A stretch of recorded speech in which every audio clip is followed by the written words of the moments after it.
Your call has been forwarded to an automatic voice message system. Matt Horn is not available. At the tone, please record your message.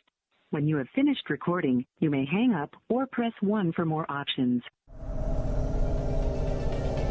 Traffic accidents reported in sectors 1, 2, 4, 6, and 8. It's not easy to break out in the Mullas, kid. Take a package from A to B without too many questions. Okay, Control. On my way. I have your delivery. Camus, are you there? It's you! Where am I? Feels strange. You've been loaded into my vehicle's automata slot. Sorry, Camus. This is all I can afford right now. Matt, will you pick up the damn phone? Matt, dude, hey, I've been calling you for like, I don't know, it seems like days. I don't know what the time difference is between here and Upper East London or wherever you are, Wilford, Worcestershire or whatever, you know? But pick up the phone, bro, okay? I'm in Los Angeles, yeah? And, time has been elongated because of the coronavirus and we're all staying at home. But still, you gotta pick up the phone, man. I don't like holding this phone. I look like I don't have somewhere else to be, you know? The whole reason I'm doing this interview is because you promised me you'd buy Cloudpunk if I did this, okay? So buy Cloudpunk, okay? I have a notarized thing here detailing all the receipts, and you haven't bought it once, man. Nobody from the UK has bought this thing once in the last 10 minutes that I've been watching it. So listen, buy Cloudpunk, enjoy my multiple voices on it, and call me back, Matt Horn. Horns are supposed to denote intelligence, you know? That's why the old paintings of Moses had horns coming out of them in the Renaissance, pre-Renaissance era. So pre-Renaissance Matt Horn, get intelligent, call me back, and buy some Cloudpunk.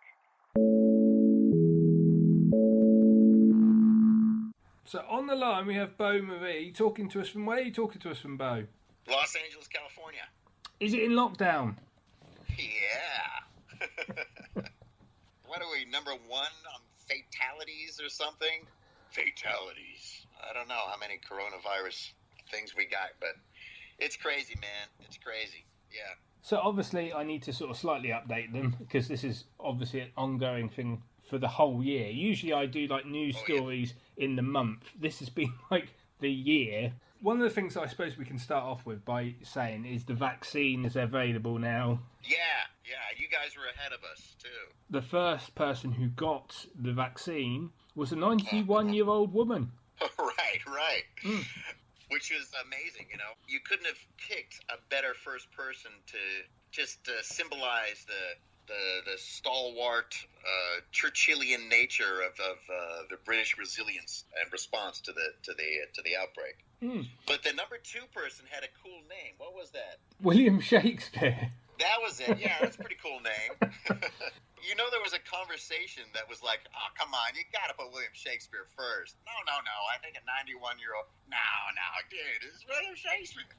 Well, the one thing that's not been told to the Americans and the Canadians at the minute is the fact he had his friend with him. Yeah? Who was the friend? Well, it was just a random friend that had gone with him. Oh, okay. I thought this was like a setup to some joke or something. Well, in fact, Beau, they were the 2 gentlemen of Corona. Ah, there we go. It was a setup to a joke. Oh, you horny devil. I was waiting for that. Yeah, I didn't know if it was going to be the tragedy of what would you put out there? I've done some Shakespeare in my time, which is got to be about as strange as us having Matt Holland as a Spider-Man here. But the interesting thing about doing Shakespeare in the States is that you always have actors, your fellow American actors, who affect an English accent during their performance. It somehow sneaks in. You've set the bar so high with Olivier and Gielgud that you have to say it like that. Sorry, Beau, what was the guy's name who's the new Spider-Man? Matt Holland? No, it's not. Oh, Tom Holland. Yes. Sorry, yeah, you're Matt. Sorry, yeah. I'm all confused. changed. I know I look like Tom Holland. and you talk like him a little bit too, you know. You got the same sort of thing going on, maybe, sort of the same background. He's more popular. Correct me if I'm wrong, but isn't there like subtleties in that Cockney? Well, it's not even. Well, what would it be? Which area of London are you? Not even in London. Okay, where are you? Where are you at, man? I'm in Leicester, but then Leicester. I was from the south, so that's why it's a mixture of both. I've been told that actually my voice on radio is, for the Americans and the Canadians, is very hard to pinpoint exactly what accent it is, even though it's obviously British. It's obviously British, but just like how you said both. Yeah. You know how you went longer on the E. It's not your typical Michael Caine, basically. So obviously, Beau, I do have to ask the Yes. question: what's it been like for you this year? Yeah. Oh, this year? Well, it's been a year of change. I've had to weigh on-camera auditions with how much COVID precautions they're doing on set, in addition to just how much they're going to be paying, you know, or if it's valuable for my reel, or if it's a stepping stone at all. Because you're kind of taking your life in your hands if you do a non-union gig and say, yeah, I'll be in an enclosed room with 6 people or 60 people who haven't been tested with no ventilation. Yeah, sounds good. For $300 for a day, for 12 hours, you got it. I love acting on camera, but I've had to be very judicious and take a strong, hard right turn into voiceover, which is basically turned out to be a gold mine this year. And it's the perfect time to sort of upgrade my gear and just double down on all things home studio voiceover. That's my year in a nutshell, I guess. Well, there's 2 questions I've got for you. It's a dual Yeah. question here. We should mention at this point that you are in the independent world of filmmaking, aren't you? I think we can safely say that. Yes. Yeah. That's very safe to say. Do you think Yeah. going forward it's going to be a lot harder for independent film to be produced because of the COVID aspect? Well, it was getting harder pre-COVID just because of the streaming networks squeezing out all the people that are below 1 million, basically. All those mid to low range independent films were just getting totally squeezed out. Couldn't compete with the bigger budgets that were being put forward, and those were being considered as independent films. I feel there's always going to be a space for independent filmmaking because it's character-driven, predominantly character-driven stories that can be accomplished with a 6-person crew or less, and can be done well as long as they center and focus on those things that bigger budgets aren't necessarily focusing on, which would be take out the Christopher Nolan set pieces and focus on what makes a person tick. So I think there's still an area there, but I'm not sure where it is. I'm not sure how it's all going to shake out because just talking about the festival circuit right now, I'm seeing low budget. This is a very low budget independent film called Nomadland. Wait a minute, Francis. No, this is A-list. This is Chloe Zhao. I think that's how you say Zoe. Maybe you say her last name like that. But these are bigger budget and beautiful character-driven pieces that are also battling for that slice of the pie. Then you got the streaming network. So where do independents get played? Where do they get shown? How do we find our audience when the YouTube space is predominantly influencers? Where's our niche right now? That's my question. I don't know what the distributing model will be in the future. Well, one of the things that has been talked about in the podcast in recent weeks is, how like when the Blair Witch Project came about, and obviously you've had Paranormal Activity, about 6 films, and then VHS, same thing, a couple of films there. Now, we seem to be in the era of Zoom call type films, and Host is a great example of this. I know Unfriended is another good franchise that uses the same premise. Obviously, during lockdown, you've seen a lot more people pretty much tried it out, really, haven't they? Yeah, I'm a big proponent of the Blair Witch handheld approach of the documentarian version of independent cinema. I think there's been a lot of success. REC was a great example of that. That's not exactly independent. Rec was a wonderful zombie flavored semi-independent film, and that was wonderfully done. But I wonder about the future of, like, you know, Baby Cam or Zoom or this sort of presentational horror film. You could argue that it could get better because that will be more our reality, and as it becomes more our reality, we can accept the horror scenarios of, oh, there's a shadow in the background of the person I'm talking to, you know. But I feel like that could get played out really quickly too. I don't know if that would work. I have a friend who took advantage of the circumstances of the lockdown to rent out an entire theater for himself and purchase every ticket in that theater to have the biggest opening weekend of any independent film that day.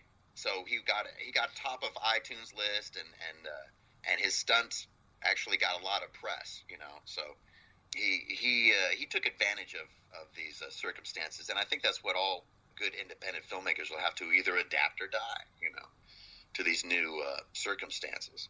It's funny, he and I were both filmmakers working at Barnes & Noble bookstore together. We both were selling the Nook, the color Nook. Obviously, you mentioned about home studios and doing voiceover, and this will follow quite nicely into what we're here to talk about. Do you think, going forward, that's how production companies are going to utilise voiceover and getting people to basically record stuff? It's going to all be at home rather than in a studio? I think it is.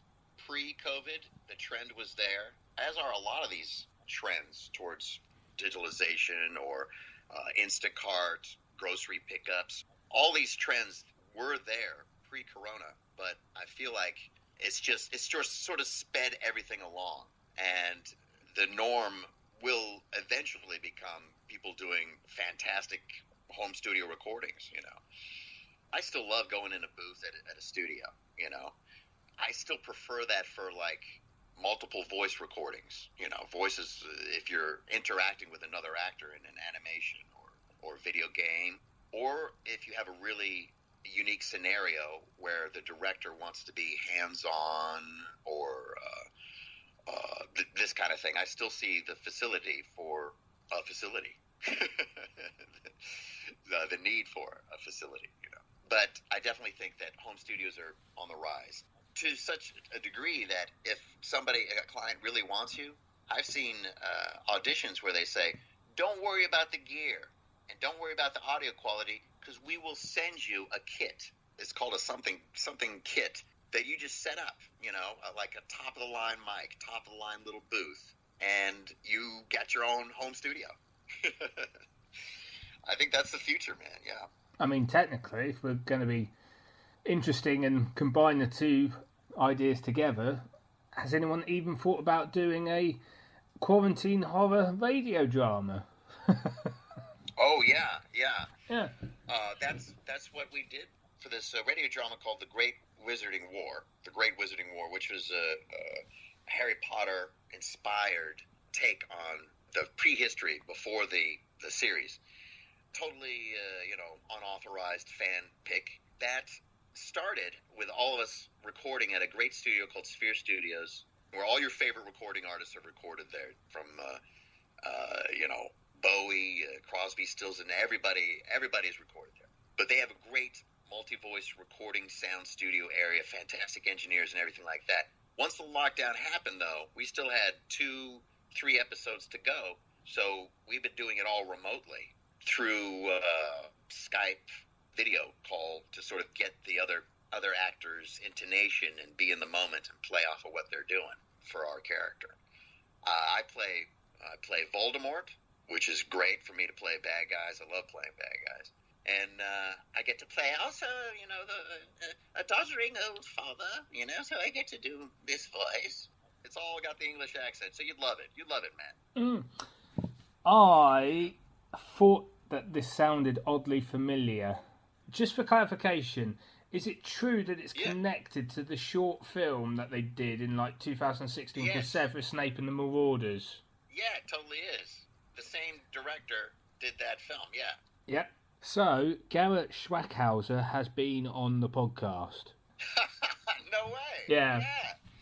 Oh, that's awesome. Yeah, he's Potter's dad. You know, he's wonderful, natural actor. He's got a wonderful authenticity to his delivery. Yeah, he's great. Yeah, man. He's I think he's the co-writer as well. I knew Justin Zagri from two Batman fan films where I got to play the Riddler. And you can look those up on YouTube too, and they're totally unauthorized from DC. Nobody's making any money again, and they're wonderful opportunities to play this another fantastic bad guy. Go see the films called Riddle of the Mask and then Truth of the Mask on YouTube.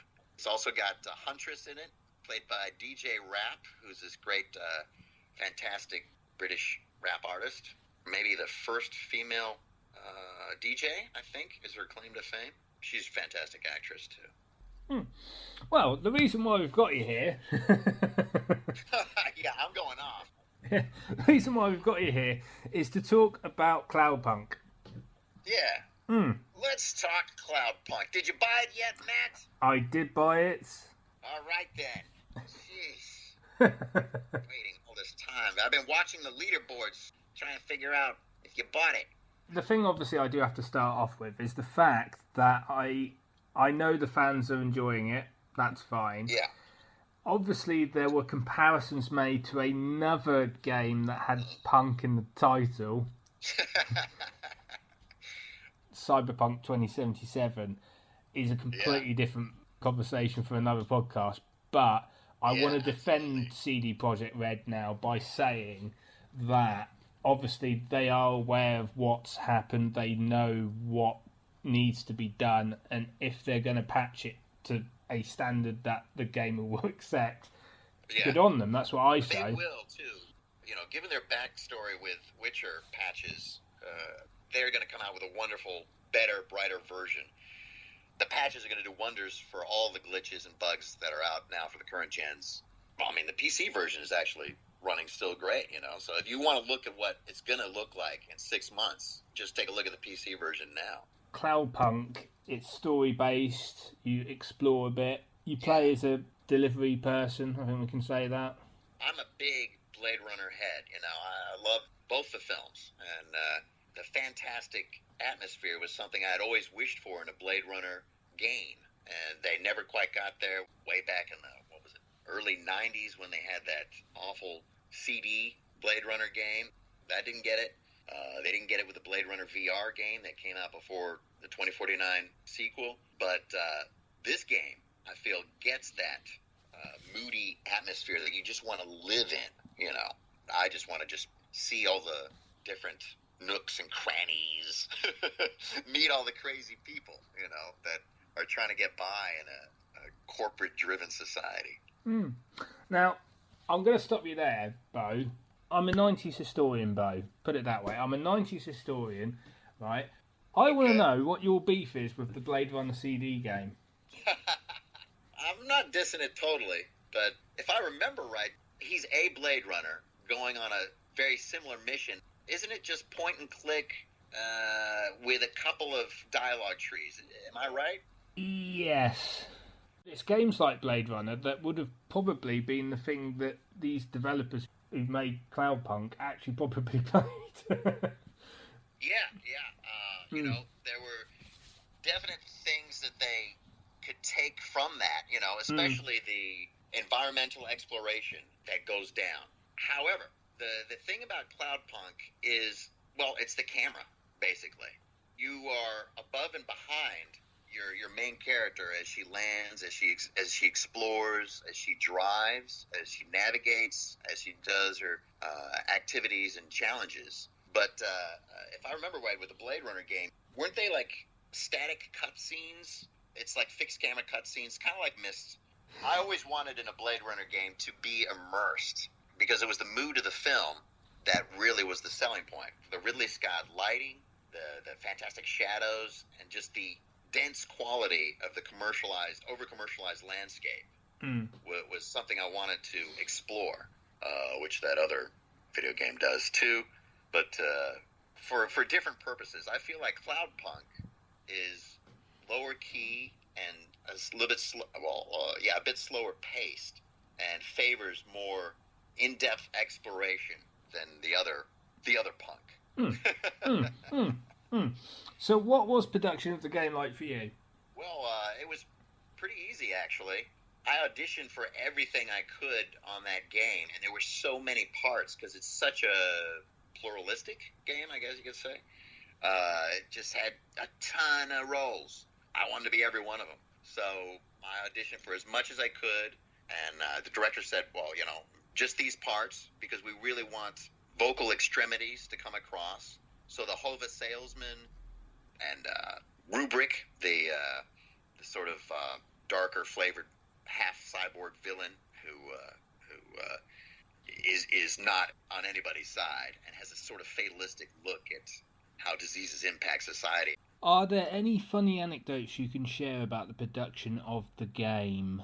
My Hova salesman used to be much more in your face and confrontational. So he was, "Yay, lady, you gotta buy this Hova. Come on, what are you doing? Ay, jeez, lady."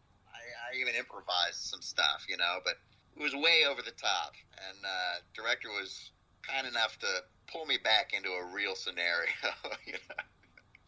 Because I think as I was so excited about doing that character that it just kind of fed into some of my reads. So he was able to pull me back. Oh, some of my billboard characters, I would just throw anything and see what sticks. Because, I got to do, Southern guy. You better come on down and get this cyborg enhancement. It'll really make you run. I was way over the top with some of that stuff, but it actually worked, because it's a billboard fighting for your attention in a commercially dense landscape. So I thought that worked, But when we come back to the characters, I had to be pulled back. And that kind of goes for Rubric, because I would want him to be up and straight out villain, and be meaning to do harm to our heroine. But he's much more, and it was much more exciting to explore. He's much more nuanced in that he doesn't really care too much. He's sort of he's telling you this stuff. That's just the way it is. That's just the way his life outlook is on humanity and the class system that's going on in the future there. So, he's not such a villain with a capital V. There seems to be a running thing now that villains nowadays do not believe that they're villains, really, do they? Yeah, absolutely. Yeah, they think that the other guy's the villain. If you look at interviews with Troy Baker or Nolan North, how they approach some of their characters, it's just like film acting or theater acting. There's no objectivity going on, so you're not judging your character, even if you're playing the ruthless of the most ruthless. Yeah. What's the fan reception been like? I mean, have people found you on Twitter? Good luck with that, because I'm not on Twitter. It has been very positive, though, because I have actually gotten more feedback from this game than any other game I've been in, So it's really great. People are big fans of it. Because it's more of a niche game, maybe there's more of a niche following. And because it's more of a niche following, maybe they're more ardent than your average fan, too. You know what I mean? Like maybe they're more proactive and engaging with the people behind the game, with the game. I've noticed this with some independent games, or some smaller studio games, like the community around The Long Dark. If you're familiar with that game, they're always trying to help the game get better. They're interacting with the people at Hinterland Studios who make the game. I think that's also the future of independent games is a conversation between the people at large during construction of the game to make the game better, to make it more entertaining for your fan base. Maybe bigger games will do that same route, the studio games, but sometimes they don't. Well, let's talk a bit about you, Beau, you yourself. What made you want to get into the industry in the first place? That's kind of an interesting story because I started out as an illustrator. I wanted to just draw and paint, and it's like have you ever listened to Alan Watts' podcast? Or Alan Watts talks. He talks about the spectrum of arts. He talks about everything being on a spectrum, but the arts in particular, where I felt like, in retrospect, that's what happened with me. Started with illustration, moved towards painting and then animation, and then I got into photography and filmmaking. Then I tried performance. And first that started with freaking circulating audio tapes back in the early 90s. Little skits. And then it grew into theater, and was doing that for a living. Then got some good breaks in film and TV, and then moved out here. And performances is my, I don't want to say calling, but it's where I'm happiest on that spectrum. What advice would you give to anyone wanting to pursue a career in the industry? Well, I don't know. I'm not the most qualified. There are people tons more qualified to give advice about it. I guess like anything else with acting, though, you should know your strengths and weaknesses. And that's true of anybody who's just starting or somebody who's been at it for a while. If you got a face like Christopher Walken, don't pursue roles that you're not going to get. You save yourself a lot of time. If you got a voice, ultimate freshness activated every time you move. If you can do that without even thinking, then hone that, because that's your center. I would hone whatever it is you're instinctively, automatically geared towards reading, and focus on that. Get on the paper play sites as soon as you can. You could be 8, because there's jobs for 8-year-olds to 88. We want all voices all the time. The demand is there.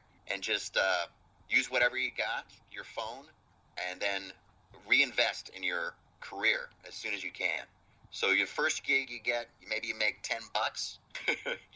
So take that $10 and put 5 of it in your little kitty towards your first USB mic, which would be like $70, and then just continually invest in your career, a little bit of every gig you get, and have the gigs that you get be part of your motivation towards continuing in the career, because you're already a professional. You're making money. So even if you're 88, whatever, you can continue because you're already a pro. You're making money. Well, I get to have some fun now. Even though I am having fun anyway. I've been in this little sound booth forever, Well, one of the things that did come up, how long was this ago? 6 years ago. So this is going back sometime in the podcast. 6 years ago, we had, I don't know if you would know him, possibly you might actually, it's possible, very possible. We had Wes Johnson. Sounds familiar, man. Sounds familiar. Wes was one of the last people to do Wolfman Jack's radio show. Oh! That is awesome. Yeah, and he was in Star Trek Legacy and Star Trek Conquest. Really? Yeah. Wait, so we're in the same games. I didn't know. Oh, man, that's awesome, dude. Yeah. Dude, that's great. Those were my first games I ever did. Those 2 games. And I was starstruck when we did those, man. Because I didn't know it at the time, but when I was doing my, yes, sir, Klingon, yes, sir, and all that stuff, forward, a head full, I was taking orders from freaking William Shatner and Patrick Stewart. They're the ones who were shouting at me to do stuff. Really? If I meet somebody who's a Star Trek fan, I always like, I'm in a scene with freaking William Shatner and Patrick Stewart. Did you know that? Truth is, I was just in a booth on my own. But, that's awesome. I would have loved to just talk to him about Wolfman Jack, man. What was that guy like? I feel like his voice informed the trailer voice. That's kind of where Don LaFontaine got that. Well, no, I guess it isn't. But that's where that lower register, gravelly lower register, got in our heads. as cool. I think that's the first instance that I can think of that when you hear a lower gravelly voice, you're like, Wolfman Jack, Can you think of anybody before that? Not off the top of my head. I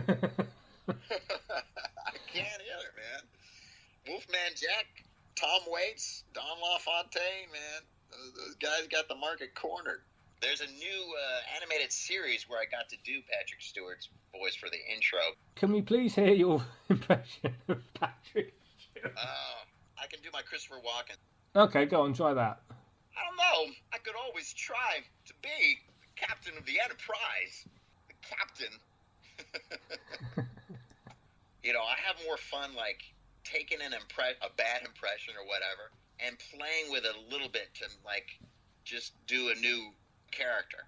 If it's a commercial about oil or something like that, and then all of a sudden you got this guy who's, a little Stallone, but he's got, like, a breathing problem. You know what I mean? Like, layer something in, for character stuff. That's not, that's just for, like, animation stuff or playing with copy that could otherwise not be the most fun copy. That's the kind of sort of thing you would get with, like, skit comedy, really, isn't it? If you're looking for advice, don't do that. Because probably I've screwed myself out of gigs that way. But it's more fun.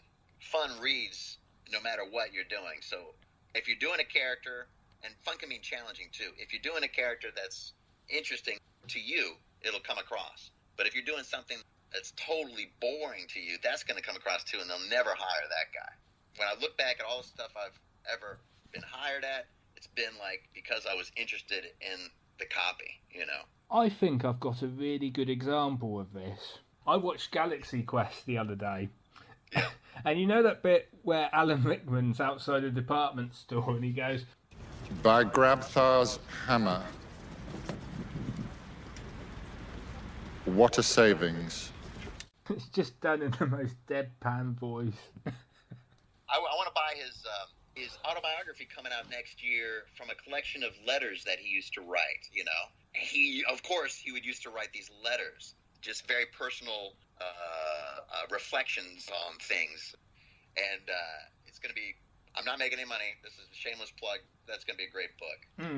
Now, Alan Rickman, I have impersonated along with Peter O'Toole and a bunch of others when I worked in Japan in the Harry Potter world over there for a little while. I would do those guys all the time, I would try to do Peter O'Toole, but I would always miss him just a little, as he is very hard for me to do.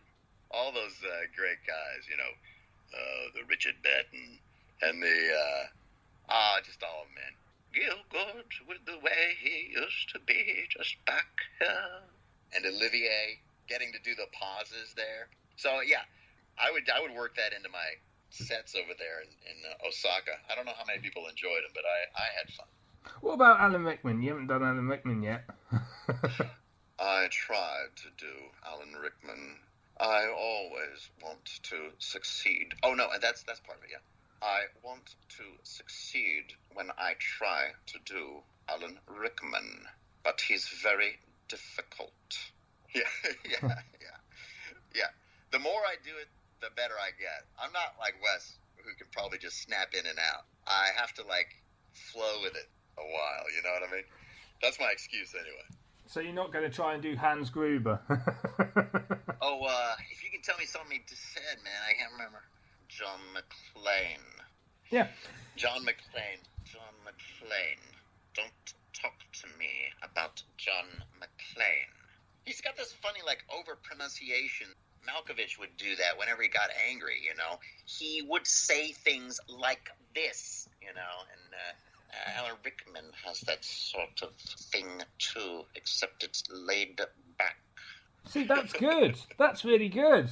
I bet you Wes can pop in and out of stuff, man. You have to listen to the podcast. Yeah, man, I want to. Yeah. I've been asked to do Trump, but I cannot do Trump. Don't. I feel I got a pretty good Obama. Go on then. Sasha and Malia are both with us today. And they will try a coalition of the willing to separate people into categorical denominations. Not too bad. Not too bad. So, obviously, I'm going to make your life complete hell now. Which actors and actresses have been your favourites to work with and why? And who would you like to work with in the future? Oh my God, are you kidding me? Dude, the list is long, my friend. The list is long. Voiceover-wise, you know, the greats. I just heard some voiceover, and the name of the actress is Cissy Jones. She's fantastic. There are actors now that are getting into voice, like traditional film actors. Esposito Giancarlo, is that his name? He's fantastic. You know, he's getting into video games. His delivery is fantastic. The list is long, man. Who have been my favorite that I have worked with? Well, there are a lot of guys from our great Wizarding War that I thought were fantastic actors. On screen, there have been some great actors, too, though, that I've got to work with. You know, it's tough singling somebody out because then you feel like, oh, man, but that other person was great, too, and I didn't want them to feel bad. So, yeah, I would love to work with, you know, Gary Oldman. I just saw Mank.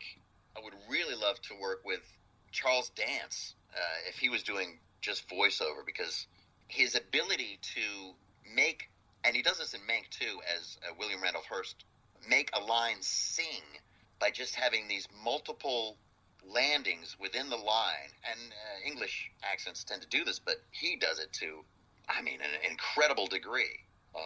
Olivier used to do something like that, but he would come up and down and give pauses and these quirky, unexpected deliveries of lines, like the infamous "to be or not to be." You didn't expect him to say, you know, "Perchance to dream." All of a sudden, he's shouting, you know, snapping out of his dreaming about dying, and you know, "to sleep, to dream," and then shouting that, just waking himself out of jumping off the cliff. But Charles Dance, to get back to Charles Dance, fantastic ability to command a scene just with the minimal performance physically, and it's all through his voice. When you hear a Charles Dance saying something in Game of Thrones, you have to listen to it like 7 or 8 times. How the hell did he do that? That's fantastic, you know. So his monologues, that's one person I would love to work with, just in a voiceover setting. To find out what his methodology is would be great, to sort of like reverse engineer, although it's probably like years of training at the National. So I think Charles Dance would be my number one voiceover person I'd love to work with. Meryl Streep, absolutely, already hands down the best actress ever. But if you just took away the visuals and just listened to how she's changing her voice from performance to performance, and also listen to the authenticity that she's grounding with each character, it's just phenomenal. You know, if you could somehow capture that emotional resonance of these starkly different characters, that's just the pinnacle. You know, she's fantastic. You know who's an underrated actor? He never got as much attention as he should have, is Brad Dourif. You know, I'd love to be in a scene with Brad Dourif. He brings an emotional intensity to every one of his roles, from Lord of the Rings to, he had a part in Mist 3. He was the lead character and the lead villain in that. Every one of his roles, going back to his first in Cuckoo's Nest, where he got the Academy Award, he has this immediacy that is real. It's not fake. Personal friend of mine, actor friend of mine here in LA, said his best gift in acting was being able to pretend to anything. And that's my friend Justin Dre, who's in my film, Night of the Forgotten. He's the lead actor. He cited that as his greatest acting ability. You know, that's something that Brad Dourif's got in spades, too. And you didn't mention Chucky.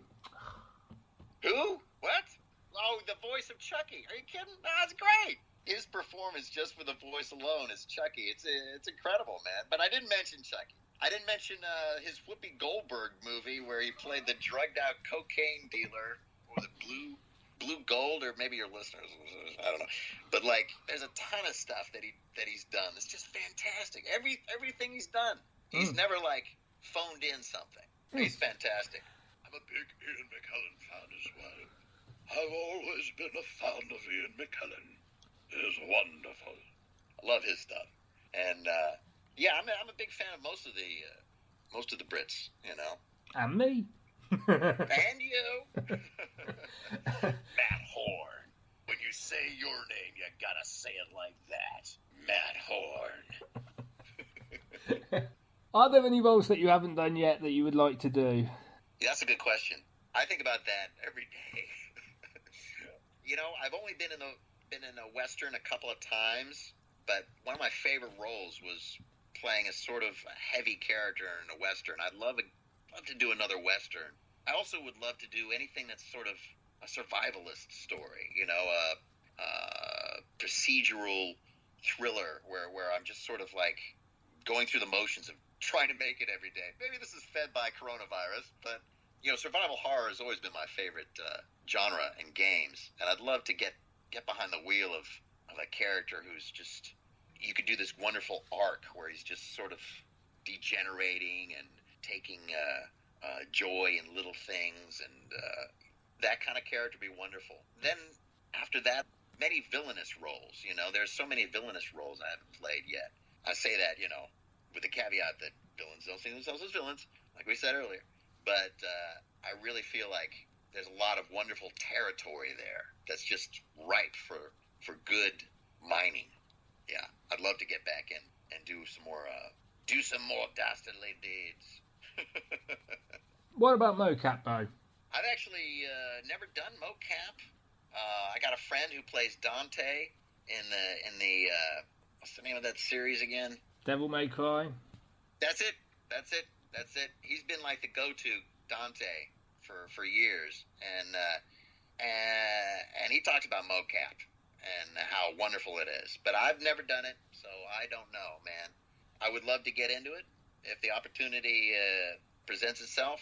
If the opportunity presents itself, I'll dress up in some skin-tight spandex and put dots on my face. Hell yeah!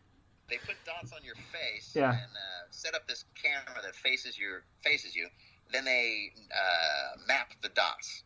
There's another way of mocapping, which is just a gigantic stage, a gigantic sort of pod with cameras facing in. And you just sort of get in there. But I think the standard is still sort of a combination of both. A giant room with many cameras around the framework of the room. And then you have the cameras closer to the actors that are both front-facing their face and the dots on your body. I haven't gained my COVID-15, so I'm not ashamed to get into the spandex. 15? The COVID-15 is the 15 pounds you gain. Oh. You guys don't have that in Britannia? No, actually, I've lost them about something like 11 kilograms. That's the same with me, man. I feel like I've lost it, you know? Or I've lost some weight anyway, not 15. Or what do you say in Britain? I've lost 15 stone. If you've lost 15 stone, you'd be clinically dead. So I'm going to give you a 1 minute plug, Beau, a 1 minute plug to plug Cloudpunk and anything else you've got coming up. Okay. Cloudpunk. Go and see it. Go and watch it. Go play the game. It's awesome. It's wonderful. It's cheap, and read the reviews. My film, Night of the Forgotten. Go to nightoftheforgotten.com. Check it out. It's about a night that his ex-mistress has trapped him into. And the night becomes more deranged, and the stakes get higher, more vicious. The games, this seductive / insane games that she puts him through become more risky as the night progresses. You check out the trailer when you get a chance, but there's a reason the festivals like it. It's a bit old school. It kind of favors the scary slow burns of old. It's been compared to The Shining and a couple other films that have this sort of long build that culminates in just bludgeoning you with fear, you know. So that was the hope anyway. It sounds a bit like Basic Instinct. It takes a lot. It takes a lot from that, and actually, it shares a lot more DNA with The Game by David Fincher or Sleuth with Olivier and Kane back in the day. It is firmly classified as neo-noir, which means that there is a femme fatale but it's a modern take on her. It does lean into the mood. L'atmosphere, l'ambiance. And for anyone who's interested, there's a cast, isn't there? Well, of course there has to be a cast, Beau, but there's a cast of 4 people. Yes, only 4 people. Yeah, the original Sleuth, not the Jude Law one. No. That had a cast of 2. The entire cast got awards at one of the film festivals they went to. So we're one of the few, outside of Sleuth, we're one of the few films that can actually say that their entire cast won awards. Yeah, it's not a big cast. And you can explain this to everybody else. As a final note, I think, because I found this trivia quite interesting. The film was shot, wasn't it, in a 100-year-old haunted luggage factory. yeah. Which went up the same year that the film was completed. Yes, it burned, burned to the ground. Mysterious circumstances that had nothing to do with us filming there, by the way. Want to say that. We were not responsible for that location burning to the ground, so don't sue me. But yeah, it was a bit of a slog to get there from our home bases, but it was really worth it to put everybody, crew included, in this environment that just scared the crap out of you every second you were there. You hear voices, things go missing.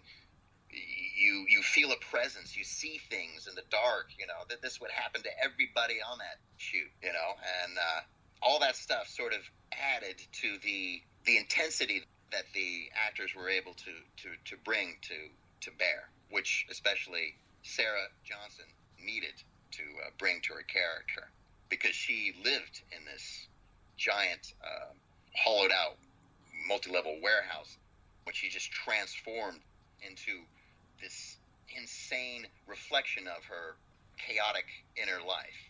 Dark, gothic things that she found fascinating, she would leave. So it's kind of like she lived in a haunted house, basically. And she felt fine there. Her character, Allison, feels fine there. But, poor Mark hasn't heard from Allison since they broke up a few years ago, and she comes to him with this sort of letter slipped under his door that says, "You better come see me, or I'm gonna do something to myself or to your fiance." It starts off with that, and you can imagine how it goes downhill. Well, Beau, it's been a pleasure interviewing you. Yeah, it's been a lot of fun, man. I just really get talking, don't I? Thanks very much for your time, Beau. Yeah, bud. Have a good one. Bye-bye now. Bye.